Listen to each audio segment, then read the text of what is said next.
네, 안녕하세요. 유현태입니다. 오늘 조금 뜬금없는 타이밍에 녹화를 하고 있는데요. 그 제가 오늘 준비한 거는 지난 A매치 3연전에 대한 리뷰입니다. 사실은 뭐 3연승으로 깔끔하게 끝난 경기였기 때문에 이게 뭐 따로 리뷰를 할 게 있겠냐라고 생각하실 수도 있는데, 저는 개인적으로 이번 아무것도 아닌 경기죠. 사실 2차 예선이니까 이 경기를 보면서 오히려 지금 벤투호에 쏟아졌던 비난들, 논란들 혹은 그런 것들을 오히려 조금 해명하고 갈 수 있는 경기가 아니었나 싶어가지고, 사실은 며칠 전부터 하고 싶었는데, 그 경기 있을 때부터 하고 싶었는데 제가 이제 시험 준비를 하느라고 말을 못 했습니다. 자, 일단 3연승이라고 하는 결과는 당연한 거겠죠. 당연하다고 저도 생각합니다. 그리고 뭐 1, 2차전이야 좀 시원하게 5골씩 넣고 이겼지만 전력 차이가 뚜렷했다고 봐야 될 것 같고, 그 세 번째 경기 레바논전이었죠. 레바논전에서는 오히려 조금 이렇게 고전한 게 아니냐라는 얘기가 있을 정도로 조금 이렇게 마냥 쉬운 경기는 아니었다는 생각이 드는데, 그럼에도 불구하고 지금까지 계속 불거져 나오는 뭐랄까요, 빌드업 논란이라고 해야 될까요, 그런 거에 대해서 제가 좀 생각하는 바가 있어가지고 그걸 좀 풀어드리려고 합니다. 사실은 투르크메니스탄이나 스리랑카전에서는 특별한 사항은 없었다고 생각해요. 실력 차가 워낙 뚜렷했고, 그 다음에 뭐 개인기량의 우위를 살려가지고 이기고 갔다. 예, 뭐 이렇게 보면 될 것 같은데, 그 문제는 사실은 특별하게 나올 문제는 없는 것 같습니다. 어, 아시겠지만 어, 예를 들면 뭐 대학생 축구 선수가 고등학생 축구 선수들을 만난다면, 혹은 중학생 축구 선수들을 만난다 그러면 편하게 경기를 운영하는 것 자체가 사실은 너무나 당연한 거기 때문에, 그런 면에서 보면은 그런 어떤 실력 차이가 너무 뚜렷했던 경기였다고 생각하고요. 그 다음에 이제 좀 논란이 될 만한 경기, 혹은 조금 살펴볼 만한 의미가 있었던 거는 결국에 레바논전이었다는 생각이 듭니다.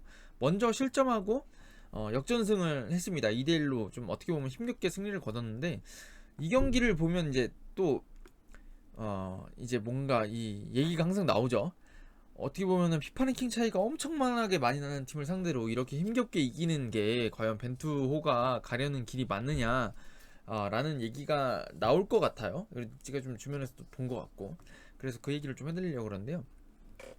자, 레바논전이 먼저 실점하면서 좀 어렵게 끌려갔습니다. 사실 그것도 빌드업 장면에서 좀 뒤에서 공을 돌리다가 이제 김문환 선수가 조금 길게 끌었죠. 거기서 뺏기면서 실점을 했기 때문에 지금 지속적으로 나오고 있는 이 빌드업 집착에 대한 이야기가 또 나올 수 있는 경기였다고 생각이 듭니다. 근데 이제 저는 좀 생각이 다른 게, 어, 레바논전에서 결국에 이제 결과를 보니까, 제가 소파 스코어 거기 있는 그 경기 통계를 보니까 슈팅이 우리나라가 20개를 쐈습니다. 그리고 레바논은 2개죠. 그래서 여기서 중요한 게, 이제 많은 분들이 우리나라가 슈팅을 20개 쐈다가 중요할 수도 있고, 그다음에 20개밖에 쐈는데 2골밖에 못 넣었어라고 생각하실 수도 있는데, 저는 중요한 게, 이제 또 하나 중요한 게 레바논이 기록한 슈팅 2개가 중요하다고 생각합니다. 왜 그러냐면, 슈팅 2개라는 거는 거의 찬스가 없었다는 얘기거든요. 그리고 코너킥도 찾아보니까 레바논은 하나 찼네요. 우리나라는 13개 찾고, 그 장면에서 그 통계를 보니까 이렇게 돼 있는데, 이게 이제 뭘 얘기를 하냐면, 레바논한테는 거의 주도성이라는 게 없었다는 겁니다. 이게 왜 중요했냐면, 우리나라는 결국에는 내려선 팀을 상대로 두드려 패려고 하는 경기를 운영을 했다는 겁니다, 사실. 근데 이제 이게 아시아권 팀들 상대로는 대체로 경기를 이렇게 많이 해가요. 우리나라가 항상 전력상 우위에 있는 경우가 많고, 이란도 우리나라를 상대로 하면 보통 내려서니까. 그러면 이제 여지까지 우리가 많이 답답해하면서 했던 얘기들이, 내려선 팀을 상대로 왜 자꾸 그렇게 세밀하게 만들어 가려다가 실수하고 볼을 뺏겨서 역습을 주냐였는데, 여기서 이제 이 슈팅 2개, 레바논이 기록한 슈팅 2개, 코너킥 1개가 가지고 있는 게, 이 뻥축구를 할 때 문제점을 보여준다고 생각하시면은 어떨까 싶어요. 저는 개인적으로는. 왜 그러냐면, 우리나라가 처음에 1대0으로 0대1로 끌려가고 있을 때 경기 굉장히 어려웠고 답답했죠. 그때는 레바논이 수비를 하니까 레바논이 되게 잘하는 것처럼 보였을 겁니다. 근데 딱 송민규의 동점골이 들어가기 시작하고 역전골이 터진 다음에를 생각해 보시면, 레바논이 그때부터 경기 운영에서 바뀐 게 없어요. 그러니까 예를 들면, 레바논이 지금 이번 경기에서 지고 있는 상태에서는 어쨌든 승점을 벌어야지 조 2위가 돼서 이 와일드 카드로라도 최종 예선에 진출할 수 있는 상황이라 이기면 무조건 유리한 상황이거든요. 사실 2대1로 지냐 3대1로 지냐보다도 무승부를 노리든 승리를 노리는 게 승점을 따내는 게 유리한 상황이었는데 레바논이 하는 경기 운영이 어땠느냐를 한번 돌아보자는 거죠. 우리나라 중심이 아니라. 그때의 경기들은 대체로 잘 보시면 레바논의 공격 전개가 롱킥에 의존합니다. 그러니까 우리나라가 압박을 물론 공격 강도가 떨어지긴 했죠. 리드를 잡은 다음에. 그렇지만 압박을 시도하면 별걸 안 하고 롱킥으로 걷어내기를 반복합니다. 근데 그때 이제 우리나라 수비 선수들이 가만히 있었나요? 가만 안 했죠. 무조건 헤딩으로는 다 따주고 이렇게 뭐 걷어내고 뭐 이렇게 하니까. 그러니까 레바논이 역전을 당한 다음에는 뭔가 주도적으로 경기를 할 수 있어야 되는데 거의 그게 안 나왔다는 겁니다. 이제 이거를 확장시켜서 보면 우리나라가 월드컵 무대, 결국에 우리나라의 그 최종 목표인 월드컵이나 혹은 최종 예선에서 우리나라가 엇비슷한 팀들 상대로 리드를 빼앗겼을 때 공격을 할 수 있느냐 없느냐의 문제랑도 비슷하다고 봐요. 저는. 왜 그러냐면 월드컵에 가면 어찌됐든 톱시드 팀은 유럽이나 남미의 강호입니다. 무조건. 그 다음에 뭐 멕시코나 콜롬비아나 톱시드는 못 가더라도 우리나라보다 무조건 강한 팀들이 있어요. 뭐 크로아티아 마찬가지고 뭐 이제 지난번에 있었던 뭐 스웨덴도 마찬가지고 그 전에 있던 팀들 뭐 생각해 보면 어마어마하잖아요, 사실. 그런 팀들 생각해 보시면 우리나라가 꼭 리드를 잡고 갈 거라는 보장이 없죠. 우리나라도 지고 있을 수가 있고 어떤 때는 꼭 0대 0이더라도 꼭 이겨야 될 타이밍이 있단 말입니다. 이때 빌드업을 할 수 있어야지 결과를 낼 수 있는 거지. 이게 단순하게 걷어내면 레바논 골이 난다는 거예요. 왜냐면 생각해보세요. 황의조 선수가 좋은 선수고 손흥민이 좋은 선수지만 이 선수들이 맞부대쳐야 되는 강팀에 있는 수비수들을 무조건 이긴다고 하는 보장이 있느냐? 없죠. 그렇다 그러면 공을 더 돌리고 만들어가는 거에서 어떤 힘을 발휘할 수 있어야지 이 우리가 원하는 본무대에서 성적을 낼 수 있다는 얘기입니다. 사실. 그렇죠. 이게 지금 제가 또 하나 드리고 싶은 말씀이 뭐냐면 이게 그러면 과연 우리나라만의 문제냐라는 얘기를 좀 드리고 싶은 게 이번 유로 2020 하고 있잖아요. 물론 2021년이죠. 유로 2020을 하고 있는데 여기서도 그 의외의 결과들이 계속 나오고 있습니다. 예를 들면 프랑스가 피파 랭킹 2위고 지난 월드컵 챔피언이잖아요. 근데 이 프랑스가 헝가리와 비겼습니다. 1대1로. 근데 헝가리의 피파 랭킹은 37위. 우리나라랑 다를 바가 없어요. 잉글랜드는 4위. 근데 스코틀랜드랑 44위거든요. 스코틀랜드가 찾아보니까 44위랑 비겼습니다. 이 얘기는 뭐냐면 지금 어떤 강팀들도 이 내려서 가지고 작정하고 내려서는 팀을 상대로는 그 어떻게 보면은 뚫고 들어가는 게 쉽지 않은 게 이 전 세계적인 축구의 일반적인 흐름이라는 거죠. 수비적으로 내려선 팀은 어떤 팀이라도 고전하기 마련이다. 그러면 이제 제가 드리고 싶은 말씀은 또 이게 있는데 헝가리나 스코틀랜드가 수비적으로 경기를 운영했을 거 아닙니까? 운영해가지고 지금 무승부를 따냈잖아요. 그러면 이 팀들이 그 지금 비긴 프랑스나 잉글랜드를 제외하고도 성적을 내고 있느냐가 중요하지 않겠어요? 이 수비 축구 잘 내려서는 팀이 과연 이 순위를 많이 올릴 수가 있었냐? 근데 그게 또 아니라는 거죠. 스코틀랜드는 크로아티아한테 3대1로, 그러니까 1대3으로 지기도 했고요. 헝가리는 포르투갈한테 0대3으로 졌죠. 그러니까 이게 내려서는 게 성공할 경우에는 뭐 비기는 결과를 낼 수도 있고 강팀을 상대로도 그런 경기 결과를 내기도 하지만 먼저 실점하고 나면 본인들이 이렇게 앞으로 밀고 나오다 보면 두드려 맞기도 한다는 겁니다. 사실. 그래서 지금 어디 봅시다. 제가 지금 조를 보니까 헝가리는 1무 1패로 F조 최하위고요. 스코틀랜드도 1무 2패로 D조에서 탈락이 확정이 됐네요. 그러니까 이게 내려서는 팀들이 마냥 좋은 게 아니라는 겁니다. 사실은. 그리고 이제 이걸 뚫으려고 하는 팀들도 세밀하게 풀어가려고 하는 팀들도 고전하는 경기들은 분명히 있고 그렇다 그래서 이게 꼭 선이 굵은 축구만 하는 게 답은 아니라는 거죠. 왜냐면은 지금 뭐 프랑스도 조 1위고요. 1승 1무로 헝가리랑 비겼지만 그 다음에 잉글랜드도 D조에서 2승 1무로 1위로 갔습니다. 그러니까 이게 참 대단하고 좀 이게 뭐 신기한 일이죠. 이 결국에는 이렇게 보시면 될 것 같아요. 주도적인 축구를 하는 팀들이 경기 하나하나를 보면 답답하고 힘든 경기들이 이어질 수 있지만 이걸 잘만 만들어가면 10경기 혹은 뭐 3경기, 4경기, 5경기 이게 장기적으로 이어질수록 더 좋은 성과를 내는 경우들이 많다는 겁니다. 지금 리그에서도 잘 보시면 뭐 우리나라 축구도 마찬가지고 해외 축구도 마찬가지고 순위를 높이는 팀 중에 주도적인 축구를 못하는 팀은 없어요. 장기적으로 봤을 때. 예를 들면 뭐 맨시티도 뜬금없이 막 노리치한테 지기도 하고 막 말도 안 되는 팀들한테 지기도 하지만 결국에 장기적으로 보면 주도적인 축구를 하는 팀들이 성적을 낸다고요. 그렇게 생각하면 우리나라가 지금 어찌됐든 간에 아시아 무대에서 이 최종 예선을 통과해야 되고 그 다음에 월드컵 무대에서 나가려 그러면 기본적으로 이 주도권을 가지고 하는 축구는 할 수 있어야 된다. 그게 이제 변하지 않는 팩트라는 거죠. 네. 그래서 오히려 저는 이번 3연전을 보면서 우리나라가 점검해야 될 거는 이 어떤 빌드업을 한다는 것 자체에 대한 근원적인 질문이 아니라 그거는 이미 우리나라가 합당한 답을 내렸다고 생각해요. 이게 좀 조금 새는 것 같긴 한데 예를 들면은 빌드업하는 축구가 싫다 그걸 안 하겠다라고 하는 지도자가 있을 수가 있어요. 그거 너무 답답하고 너무 공이 많이 들어. 그거보다 단순하게 해서 페널티 박스 안에 붙여가지고 뭔가 일을 쳐보자, 변수를 노려보자 라고 하는 축구를 한다 그러면 그건 지도자가 그렇게 생각한다 그러면 그게 답이 될 수도 있다고 생각합니다. 저는 개인적으로 제가 동의하는 바는 아니지만 그걸로 성적이 난다 그러면 그것도 맞는 답안이라고 생각해요. 하지만 그건 축구를 하지 않기로 한 지도자가 와 있고 지금 최종 예선을 어찌됐든 간에 잘 통과를 했고 그 다음에 뭐 준비를 잘 하고 있는 상황이 경기 내용이 나쁘지 않는 상황이라 그러면 여기에 대해서 굳이 논란을 일으키고 불만을 제기하거나 뭐 비판을 제기할 필요는 없다는 거죠. 예를 들면 뭐 제가 기사를 다 본 건 아니지만 뭐 그럼에도 레바논은 뭐 이기긴 했지만 답답한 내용 뭐 이런 얘기가 나올 상황은 아니라는 거죠.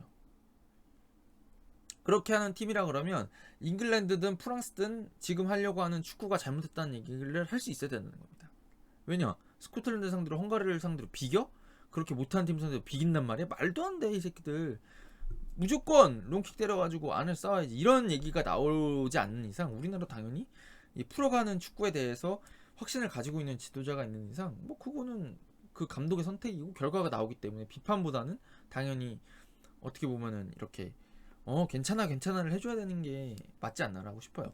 그래서 지금 이거를 봤을 때 결과보다 또 더 중요했던 것들이 뭐냐면 이 그 내용이라고 봐야 되겠죠. 이번 3연전에서 과연 우리나라가 빌드업을 할 수 있는 거를 보여줬느냐, 빌드업 축구라고 하는 걸 할 만한 걸 보여줬느냐라고 생각하는데 사실은 저는 잘 보여줬다고 생각해요. 그래서 이제 이걸 키기로 한 겁니다. 그래서 스리랑카전에 이제 김신욱 선수 뭐 머리를 안 쓴다 이런 어떤 해설들이 들렸는데 그것도 뭐 일리가 있는 말이긴 합니다만, 그러니까 제가 그 스리랑카전 끝나고도 리뷰를 드렸지만 아니 뭐 스리랑카 상대로까지 롱킥 써가면서까지 스리랑카를 막 10대 0으로 이길 필요가 있느냐. 김신욱 선수도 어차피 발이 괜찮은 선수니까 팀에 녹아들고 벤투의 축구에 녹아들면서 그 와중에 롱볼 축구도 할 수 있는 게 진짜 강점이지 않겠냐라는 얘기를 제가 드렸거든요. 사실은 저는 그것도 여전히 맞다고 생각하고요. 그 다음에 이제 이거를 세세하게 풀어간다고 하는데 그럼 어떻게 만들어갈 거냐가 중요했던 것 같은데 제가 이거는 바둑아라고 좀 설명드릴게요. 자, 몇 가지 장면들이 있어가지고 저는 좀 좋게 봤습니다. 사실은. 자, 이게 제가 그러니까 지금 우리나라가 뭐 이렇게 뭐 빌드업 무용론을 주장하시는 분들은 대체로 뭐 여기가 이렇게 촘촘하게 안에가 좁혀져 있으니까 여기다 볼 투입하는 게 어려우니까 그냥 여기다가 때려주고 여기 떨어뜨리는 거를 얘든 여기서 주워 먹어가지고 하자는 거잖아요. 근데 이게 이제 문제점이 뭐냐면 아시겠지만 이렇게 앞에다가 무게를 두면 이 선수들이 여기를 다 세컨드볼을 따려고 앞으로 전진을 해야 되잖아요. 그죠? 그러다 보니까 끊기고 나면 여기가 좀 텅 비는 게 생겨요. 공 투입하면 이 선수들이 붙어줘야 되잖아요. 중앙 쪽으로. 예를 들면. 이래야지 이제 그 세컨드볼 싸움을 벌이는데 이렇게 되고 나면 여기가 이제 비는 문제가 생깁니다. 사실은. 그래서 이제 역습을 주게 되는 게 문제라서 이게 지금 우리나라가 공을 돌려서 역습을 주는 것 같은데 롱킥을 찬다고 역습을 또 안 주는 것도 아니에요. 사실. 네, 그게 이제 첫 번째 말씀드리고 싶은 거고 그렇다고 그러면 이걸 풀어가야 하는 게 중요한데 어떻게 풀어갈 거냐가 중요한데 이거를 우리나라가 보여줬냐 안 보여줬느냐를 이제 따져야 된다는 거죠. 근데 이번 경기에서 일단 마음에 들었던 건 뭐냐면요. 그 스리랑카전 첫 골도 그렇고요. 저기 몇 번, 그러니까 세 경기 공통적으로 나왔던 게 여기서 이제 이렇게 넘겨주는 패스들이 꽤 많았어요. 그러니까 여기를 생략해요. 여기를 생략하고 이 미드필더보다 뒤에 있는 이 위치쯤에서 이렇게 넘겨주는 패스들이 꽤 있었습니다. 앞으로 뛰는 선수들한테 뭐 뛰는 거는 여기가 뛸 수도 있고 여기가 뛸 수도 있지만 이런 식으로 이제 이 뒤를 노리는 거죠. 이 뒤를 노리는 효과가 이제 1번인데 여기다 공을 패스를 주면 수비수들이 이제 킥모션이 나 여기 몇 번 꼭 골이 나지 않더라도 위협적으로 들어가면 이제 이 선수들이 이제 뒤로 내려가는 거를 연습하게 됩니다. 그러니까 의식을 하게 돼요. 이제 의식을 하게 되면 이제 문제가 뭐냐면 이 선수가 이렇게 돌아뜁니다. 그럼 이제 내려가겠죠. 그럼 차이가 벌어지는 게 여기가 이제 벌어지죠. 아까랑 다르게 뭔가 느낌이 달라진 게 느껴지시죠? 그러니까 우리나라가 그냥 돌리기만 하면 여기를 꽉 잡고 있으면 간격이 좁아가지고 여기가 이제 공략이 힘들어지는데 몇 번 뒤를 노리고 나면 이제 여기를 따라 내려가게 되면 이렇게 뛰어 들어갈 때 따라 내려가게 되면 여기가 빈다는 겁니다. 그러면 이제 여기를 쓰는 게 또 하나가 정답이 될 수가 있는 거죠. 이게 이제 그 투르크메니스탄전의 남태희 선수 장면이라던가 그 레바논전에서 페널티킥 얻어내는 장면이라던가 그런 장면들을 잘 보시면 이제 이쪽에서 뭔가 투닥투닥 많이 벌어지죠. 그리고 특히나 이제 좋았던 점들은 여기서 여기다 강하게 패스를 찔러 넣고 여기 뭐 황의조 선수나 뭐 손흥민한테 여기다 넣어주고 이제 움직이는 선수들 발 앞에 리턴을 원터치로 내줘가지고 따라 들어오는 선수를 밀고 들어가는 장면, 이런 장면들이 나온다는 게 상당히 고무적이었죠. 그 다음에 또 세 번째는 측면에서 크로스, 홍철 선수가 기록했던 그 투르크메니스탄전의 첫 골 맞죠? 첫 골 그런 장면이라던가 측면에서 이렇게 계속 그 풀백들이 올라와가지고 시도하는 크로스들이 날카로우면서 여기서 나오는 찬스들이 또 있었다. 그 다음에 이제 송민규 선수가 득점했던 그런 세트피스 장면들, 이런 것들이 전형적으로 이 수비를 내려선 팀을 상대로 득점을 만들어낼 수 있는 장면인데, 요게 이제 종합적으로 여러 가지가 종합 선물 세트처럼 나왔다는 게 굉장히 장점이었다고 생각해요. 이게 단번에 완벽해질 수는 없지만 시도를 하고 있는 게 굉장히 중요하다는 거죠. 앞으로 월드컵에 가가지고 우리나라가 과연 내려설 팀들을 상대를 안 할 것이냐, 저는 상대할 수 있다고 생각해요. 예를 들면 우리나라랑 전력이 비슷하거나 이런 팀들 상대로는 내려선 팀들이 분명히 있을 수 있고, 혹은 우리나라가 리드를 뺏기면 그냥 내려서는 팀들이 생길 수가 있어요. 왜냐면 여기서 내려놓고 나면 지금보다 더 리드를 뺏기고 나면 더 좋은 선수들이 내려놨다가 역습을 더 기가 막히게 밀고 나올 수도 있거든요. 그렇잖아요. 그렇게 생각해 보시면 우리나라가 공을 돌리는 것들이 그렇게 마냥 틀린 것만은 아니다라는 생각이 듭니다. 저는 그래서 개인적으로는 빌드업을 하지 말고 득점을 하자, 이렇게 하는 얘기들은 시험 점수를 잘 받아야 되니까 교과서 보지 말고 기초 문제만 풀자, 약간 그런 느낌이에요. 저는 기초가 있어야 나중에 다른 문제들이 응용을 해야 될 타이밍이 왔을 때 뭔가 이렇게 더 능수능란하게 대처할 수 있잖아요. 근데 지금 보면 마치 롱킥을 쓰자고 하는 거는 시험 맞추기 위해서 그냥 답안지에 있는 답지만 외우는 느낌입니다. 네, 그래서 저는 그게 별로 옳다고 생각 안 하고요. 개인적으로는 그래서 벤투 감독이 오히려 더 고집스럽게 그렇게 자기가 하려는 거를 만들어가고 있기 때문에 그 점에 대해서 좀 칭찬을 해주고 싶고요. 또 하나 마지막으로 제가 설명하는 거 빼먹었는데, 이거 여러 번 설명했습니다만, 이게 이렇게 쓰면 4-1-4-1을 똑같이 서더라도 이렇게 쓰면 역습에 더 취약할 수가 있어요. 왜냐면 이 공간이랑 이 공간이 좀 넓어지는 감이 있거든요. 그래서 예를 들면 뭐 역습을 이 선수가 밀고 나온다 그러면 이렇게 붙고 아마 이 선수도 잡으러 앞으로 나오겠죠. 그러면 이제 이쪽이 또 비는 문제가 생긴단 말이에요. 근데 이거를 지금 벤투 감독이 어떻게 바꿔놨냐면 역삼각형으로 바꿔가지고 이렇게 김민재를 맨 뒤에 놓고 김영건하고 정우영을 여기다 갖다 놨거든요. 그렇게 한다 그러면 역습 나올 때 여기랑 여기가 지금 1대1로 붙어가지고 일단 한번 1차 견제가 가능하고, 김민재가 빠르니까 이 뒤로 넘어오는 거는 김민재가 양쪽을 커버하는 형태거든요. 이게 어떻게 보면 더 극단적으로 앞에다가 무게를 두면서 전방 압박을 하겠다는 건데, 이게 또 일리가 있어요. 과르디올라나 뭐 이런 지도자들이 그 변형 3백을 쓰거나 할 때 이런 식으로 많이 쓴단 말이죠. 그러니까 지금 벤투 감독이 나름대로 전술적인 색채가 확실히 있기 때문에 이거에 대해서는 오히려 좀 더 칭찬을 해줘야 될 면이 아닌가라는 생각이 듭니다. 네. 이제 최종 예선이 다가오고 있고 뭐 여러 팀들 만나게 될 가능성이 있죠. 뭐 이제 어디 가서든. 그렇지만 저는 개인적으로는 조금 지지를 해주고 싶습니다. 벤투를. 네. 그럼 뭐 3연전 리뷰가 됐나 모르겠습니다. 네. 이쯤으로 가겠습니다. 감사합니다.